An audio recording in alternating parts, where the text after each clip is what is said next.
What's up, guys? It's you, and welcome back to episode 4 this week of Push to Rank 500 in the RU tier. I've got to get used to saying that.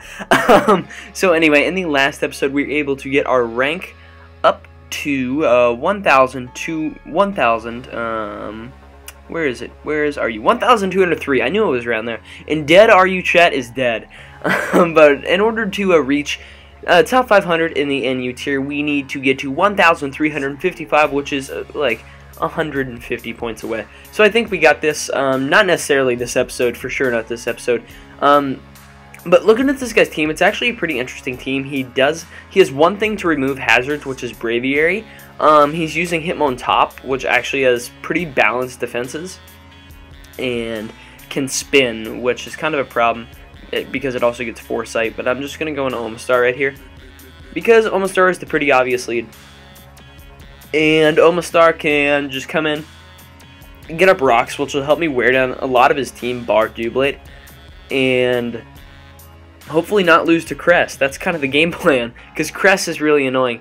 Like, that's one of the reasons that a new breed put Toxic on Dougie, is so that you can annoy stuff like Cress and get off a Toxic, and as long as it's not like Cresselia, then you usually do okay. So he leads with freedom, and I'm gonna go ahead and get up Stealth Rocks right here as he elects to go for a sub. I'm not having that. I'm gonna Ice Beam. No siree. I'm not gonna let you bulk up in my face.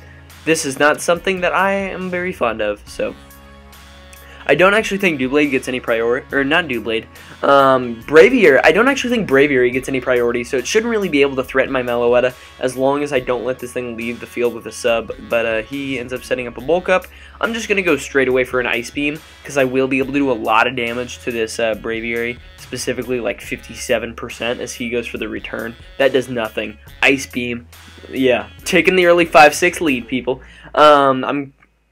Oh man, I'm actually gonna go ahead and get up a Spike right here, because I don't really care. Yeah, he switches out right here, because I was gonna say I didn't really care if he knocked me out, and I could just Ice Beam him the next turn to make sure he didn't have a sub up on the field. But I'm gonna hopefully get a burn right here on this Cresselia. Yes, okay, there we go. He ends up going for the energy ball, knocking me out. I don't care though. So right here, I think I'm going to go into my Doublade, because I don't think Cress actually does a lot to Doublade. Casually take sip of Diet Coke. If you guys are wondering why I'm drinking Diet Coke, it's just because I've had a lot of root beer today.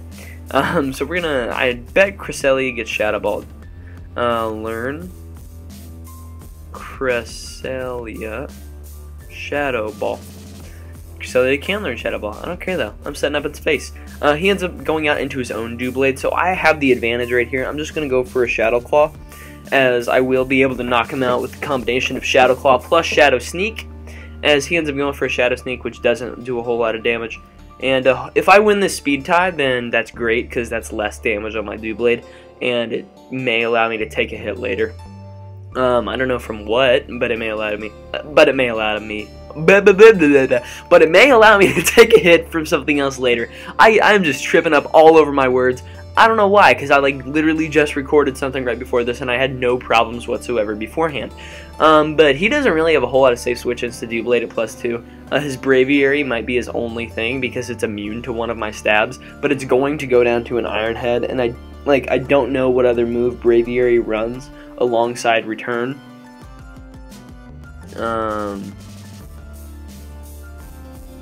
So like sub bulk up Braviary would, like, it obviously runs sub and bulk up, because that is the name of the set. And then we already saw the return, so maybe like superpower to mess with steel types, but then you get hardwalled by Doublade. This guy has been sitting here for a minute. Can you please not? Okay, I end up taking him out with the Shadow Sneak, so that's actually really cool. If he chooses to come in with his top, no mind, he just forfeits. So we're up to 1,221, so that's actually really cool. And we're going to be able to grab another match right here. And I always love grabbing 2 matches in an episode. We get a match really quickly.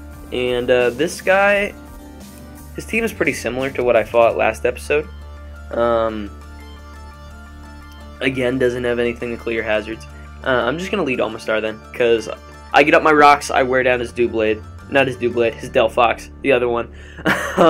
And I also get constant chip damage on stuff like Melothreatta U-turning and Drudigon making like hard switches because like Drudigon like 2-hit KOs the entire metagame. The problem is it's just really slow. Yo, do you like Final Fantasy? I haven't played. So he leads with Rocky Skin Balboa, which is more than likely just here to get up Stealth Rocks if he's leading with it. Actually, he goes for a Glare, so that's kind of annoying. I'm going to go ahead and Ice Beam right here. If he stays in, that would be cool. Wow, okay, so Almastar can just not pull through right now. I'm going to go for an Ice Beam. Hopefully he doesn't switch out.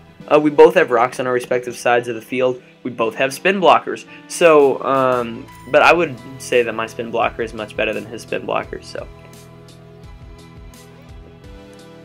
And I apologize if I am a little unprofessional by drinking in the middle of my video, but, you know, I don't care.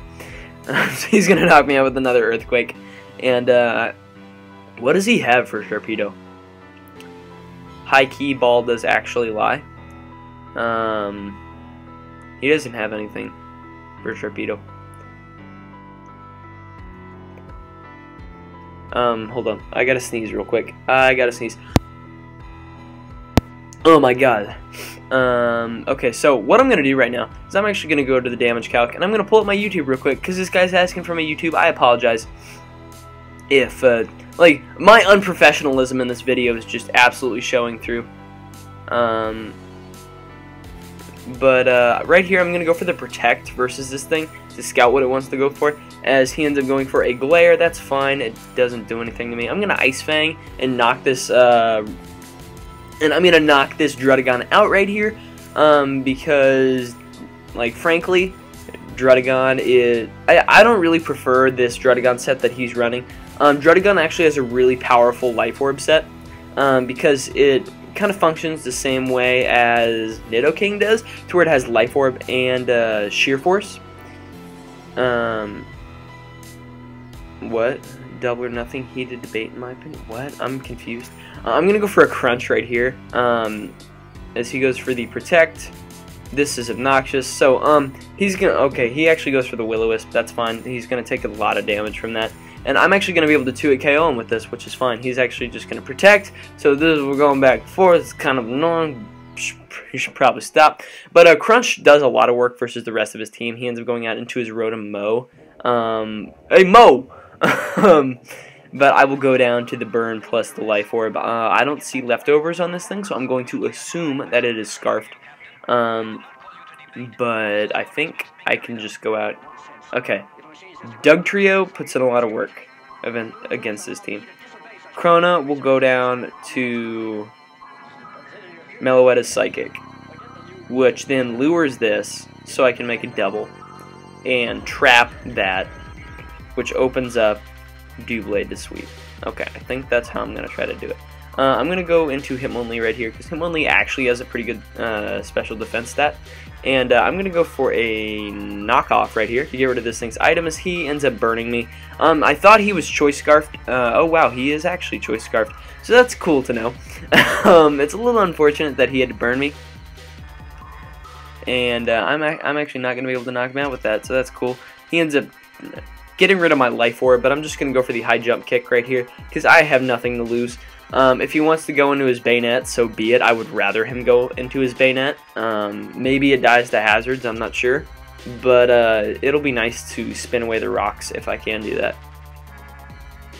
Considering one thing I have left has a Life Orb. So I hit 273, he hits 238. I don't think I'm going to be able to do a lot of damage to him. So it's whether I spin or whether I high jump kick. I'm going to go ahead and calc right here. Calc the damage that I'm going to be able to do. Hitmonlee, are you reckless? Are you actually reckless though? Versus a what's this thing called? Cloetzer? Yeah. I, however, have the status of the burn. High jump kick is still going to do 64%. So I'm just going to go ahead and do that. I do not miss. I do 45. So he is bulky. He's bulky. I don't know what type of bulk he is, but he is definitely bulky. I also know he's not scarfed, which is cool. And I think I'm going to use that as an opportunity to use Melothreatta and just click Psychic and do damage. I really want to go for the U-turn right here, but I don't feel like he's going to switch out. Actually, you know what I can do? I can just go ahead and click Hyper Voice, because I don't think his Bayonet lives hazards. It says 13%, but like Showdown sometimes does that to where it says like 88%, and then you go in and it just doesn't. It doesn't. So we're gonna see what he goes out into right here. Hopefully it's not anything too terribly scary that just destroys my entire squad. I'm acting like this is like DPP, and I can't see the rest of his team. He goes out into his Bayonet, which does die to hazards, and he goes out into his own thing right here. So I'm just going to click Hyper Voice, and he goes for the Charge Beam, so he's one of these sets. And his Hyper Voice actually did a lot right there, but it's okay because I think I got this game in the bag at this point, because I'm just going to sack this as he ends up going for a thing, and I'm gonna go ahead and click Sucker Punch right here, as I was gonna say, if I don't knock him out, I still have Shadow Sneak in the back. And that is going to be today's episode of Push to Rank 500 in the not the PU tier, the RU tier. So if you guys enjoyed this episode, please make sure to leave a like, because it really does help show support for the stuff that I'm doing here on the channel.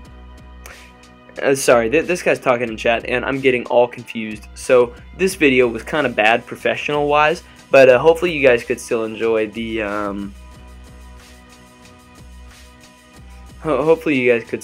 battles and whatnot. Link me. Anyway, so if you guys did enjoy this episode, please make sure to leave a like, because it really does help show support for the stuff that I'm doing here on the channel. Also, make sure to answer today's comment question of the video, which is, out of all three of the Kalo starters, we've seen a lot of Delphox so far. Which one is your favorite? Mine's probably Greninja. I played through with him, and why? And with that, I urge you guys to subscribe if you guys are enjoying the constant content. And with that, I'll catch you on the flip-flop.